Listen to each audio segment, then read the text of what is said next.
Ok. Du coup, bonjour à tous. On va vous présenter un projet qu'on a mené dans le cadre du plan régional d'action pour les chauves-souris sur l'accompagnement des élus et des acteurs publics pour la prise en compte des chauves-souris. Donc c'est un projet de valorisation sur lequel on a réalisé un petit livret du coup, qui va être diffusé par la suite.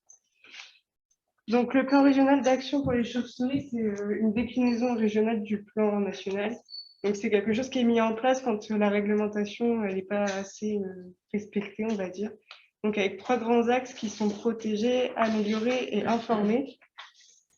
Et donc là, on rentre dans le cadre informé avec une interpellation des professionnels.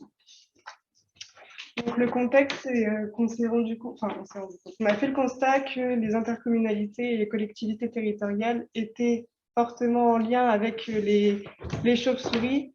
Comme exemple, on peut prendre le cas des ouvrages d'art où c'est les conseils départementaux qui ont la compétence et selon la façon de réaliser les travaux, ça peut avoir un impact négatif sur les populations chauves-souris. Donc on a fait un bel arbre à problème pour ce projet-là, avec du coup différentes causes. Donc la réglementation qui peut être peu connue par les différents acteurs, peu de connaissances sur les chauves-souris. Il y en a beaucoup qui ne savent pas ce qu'est une chauve-souris. Il y a des préjugés qui tiennent et d'autres choses qui font que les espèces peuvent être en déclin avec les actions que les collectivités mettent en œuvre. Pour ça, pour y répondre du coup à toutes ces problématiques, on a eu l'objectif d'accompagner la prise en compte des chauves-souris sur les territoires, donc avec une sensibilisation des acteurs et une amélioration des connaissances. Donc pour que quand les collectivités territoriales et intercommunalités, quand elles vont mettre en œuvre un projet, elles aient l'entrée chauve-souris qui rentre en compte et se poser la question de est-ce qu'il y a des chauves-souris et comment on fait pour les protéger. Donc pour mener ce projet, dans un premier temps, j'ai mené des entretiens individuels avec des salariés et élus des collectivités territoriales.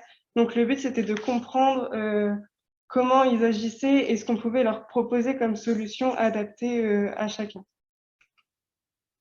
Donc j'ai contacté 20 personnes. Sur ces 20 personnes, j'en ai rencontré 10 avec 4 élus et 6 professionnels, donc des chargés de mission environnement, plan climat, énergie et territoire.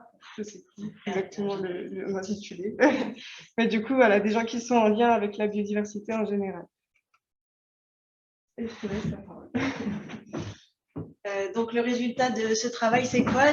C'est ce livret de 16 pages qui sera distribué au format A4.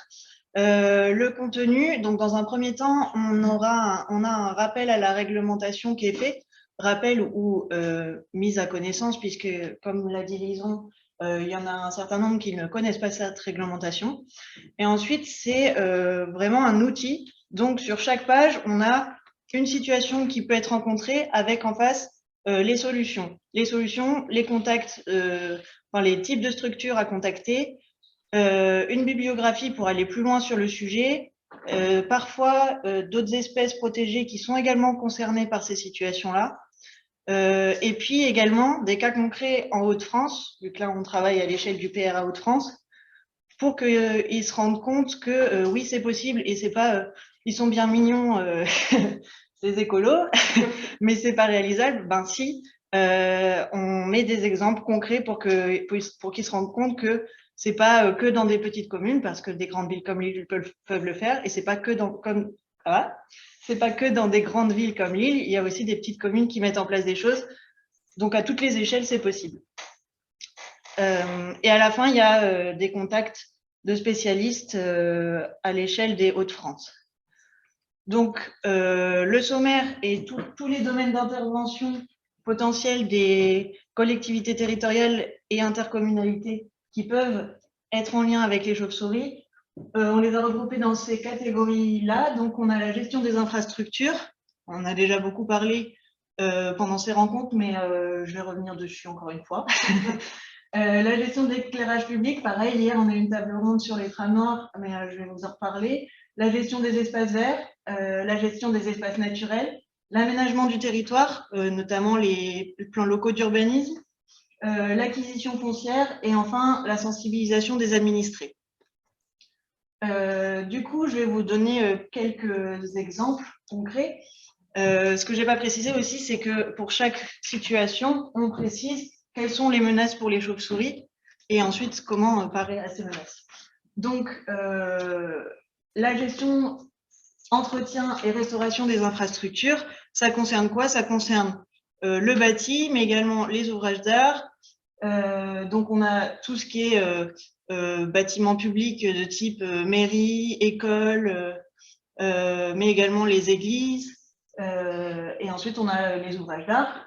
Donc, la solution qu'on préconise dans ce livret, évidemment, c'est, comme on vient de le présenter à plusieurs reprises pendant ces rencontres, la réalisation d'un diagnostic espèces protégées en amont des travaux.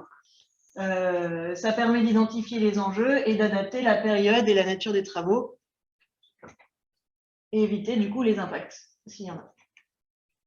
Ensuite, un autre exemple, celui de l'éclairage public, pour faire le lien également avec la table ronde d'hier sur la trame noire. Donc, les menaces sur les chauves-souris, c'est la pollution lumineuse qui entraîne une fragmentation des habitats et qui augmente la difficulté d'accès aux ressources alimentaires pour certaines espèces. Les solutions préconisées, c'est exactement ce qu'on a vu hier, l'adaptation de l'éclairage public, donc en termes d'orientation, en termes de température, en termes de longueur d'onde, en termes de période d'éclairement et de nécessité d'éclairement. Et donc, la nécessité d'identifier les secteurs à enjeu pour les chauves-souris et sur lesquels il faut accentuer l'adaptation de l'éclairage. Et en troisième exemple, je voulais vous parler de quelque chose qui tient vraiment à cœur les personnes qui ont été interrogées. C'est l'aspect sensibilisation qu'on pratique tous, qui est mentionné à la fin du livret, parce que plus les gens sont informés, plus les chauves-souris vont être prises en compte. Donc les menaces, vous les connaissez, c'est la disparition d'un ou plusieurs gîtes par manque de sensibilisation du propriétaire ou même de connaissances, parce que des fois, il y a des gens qui ont des chauves-souris chez eux, mais qui ne le savent même pas. Donc, les solutions, c'est la déconstruction des idées reçues par la sensibilisation des administrés ou des personnels. Comment on va diffuser ce livret? Donc, l'idée, c'est pas juste d'envoyer un mail et un livret à toutes les communes et toutes les intercommunalités et toutes les collectivités territoriales, que ça reste dans un coin du bureau ou dans les mails non lus et que ce ne soit pas pris en main par les gens. Donc, c'est vraiment de faire une communication assez massive et d'aller à la rencontre des gens pour vraiment leur dire à quoi ça sert. Donc, déjà, dans un premier temps, le PDF sera mis en ligne sur Internet dans les jours à venir, voire semaines, mais on espère que ce sera tout bientôt.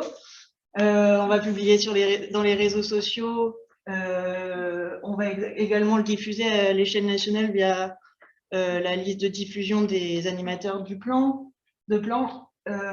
On la publiera sur la plateforme Idealco, qui est une plateforme collaborative du secteur public.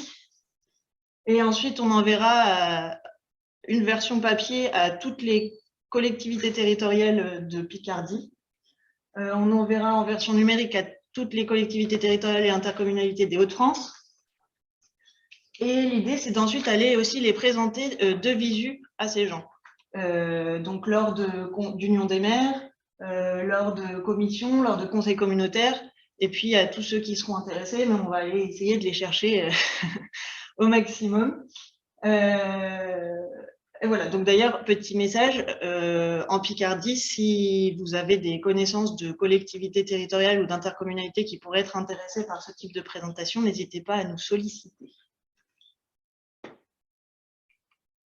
Je vous remercie de votre attention et je tenais quand même à remercier également Olivier Damien, qui est le graphiste qui nous a permis de mettre en place ce livret, pour la qualité de son travail, et aussi tous ceux qui nous ont accordé des échanges et qui ont permis la relecture de ce livret pour qu'il soit le plus complet et juste possible.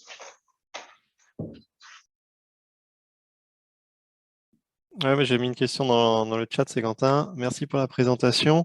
Tu disais qu'il y a une partie du guide qui est un peu thématisée sur la région.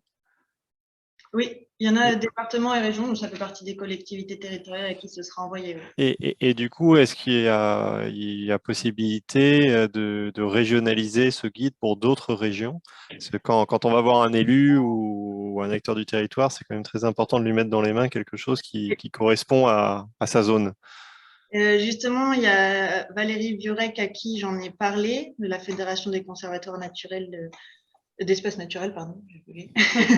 Et elle voudrait essayer de réadapter ce livret pour qu'il soit diffusé à l'échelle nationale. Donc, elle va essayer de travailler avec les écomères. C'est une association qui existe à l'échelle nationale pour que ce soit eux qui financent la chose et que du coup, les contacts soient à l'échelle nationale et que les exemples aussi ne soient pas seulement centrés sur les Hauts-de-France. Je pense que ça fait partie des choses dont on va parler aussi à la réunion des animateurs de la semaine prochaine. C'est pas encore fait, mais c'est un projet. Ouais, c'est effectivement à parler la semaine prochaine, parce qu'on a le même cas en Île-de-France avec le guide qu'on vient de sortir sur la pollution lumineuse qui est axé Île-de-France pour parler aux gens d'Île-de-France. Et c'est vrai que ça a été développé dans ce sens-là, mais du coup, malheureusement, ça peut pas marcher dans les autres régions. Mais en même temps, quand on développe un guide comme ça, on a vraiment envie qu'il s'adresse aux acteurs locaux. Et du coup, un guide national parle moins. Et l'idée, ce serait effectivement de pouvoir se partager le contenu de ces guides. Ça met du temps à réaliser ces guides-là, hein. On en sait quelque chose. Et de pouvoir avoir le contenu avec peut-être des zones à personnaliser par région pour pouvoir, dans les différents PRAC, éditer des guides régionaux, quoi. Donc, à destination des acteurs régionaux. Carrément. Avec le numérique, ça facilite. C'est sûr. Non, mais oui, ce serait top. Bon, eh ben, on en parle la semaine Ouais. prochaine. T'en amènes? Ouais, je vais essayer. Mais en fait, c'est une avant-première parce qu'on attend juste la labellisation par le patrimoine naturel des Hauts-de-France, du Cahier, qui devrait pas tarder. Mais du coup, il n'est pas encore publié, mais je pourrais en emmener des versions imprimées en artisanal. Super, merci beaucoup. Avec plaisir. Si vous avez d'autres questions, n'hésitez pas. Ah, il y a Benjamin qui souhaitait intervenir. Encore une question, désolé. Ben non. Je me demandais, pour avoir fait, alors c'est pas la même chose, mais des guides techniques plutôt type doctrine pour l'éolien, c'est un autre sujet, mais une des demandes qui a émergé au cours de ce travail-là, c'était de faire valider par les hiérarchies, les préfets, tout ça, les outils créés. Je me demandais si vous aviez aussi essayé d'approcher les différents services par ce canal-là, une diffusion. Alors, l'Association des maires de France, déjà, c'est un super canal, je suis bien d'accord avec vous. Mais voilà, les préfs et leurs services instructeurs aussi peuvent être un bon canal. Voilà, ça peut avoir un peu plus d'écoute que nous, en tant qu'asso, quand on n'est pas connu, en tout cas. Voilà. Donc, je me demandais si vous aviez essayé de regarder ça, d'avoir un avis de leur part, un logo, ce genre de choses. Ben, on ne l'a pas fait, mais ça pourrait être intéressant qu'on les contacte du coup pour essayer de diffuser via leur réseau. Ça, oui, ça aura peut-être plus de poids que nous. Enfin, pour ceux qui ne sont pas déjà convaincus. Je me noterai ça. Au niveau logo, on a juste les financeurs. Enfin, en plus de Picardie Nature, la CMNF et puis le plan national d'action, on a juste les financeurs. Donc, c'est un FEADER qui a permis de réaliser ça. Du coup, toi, tu étais en apprentissage. Voilà.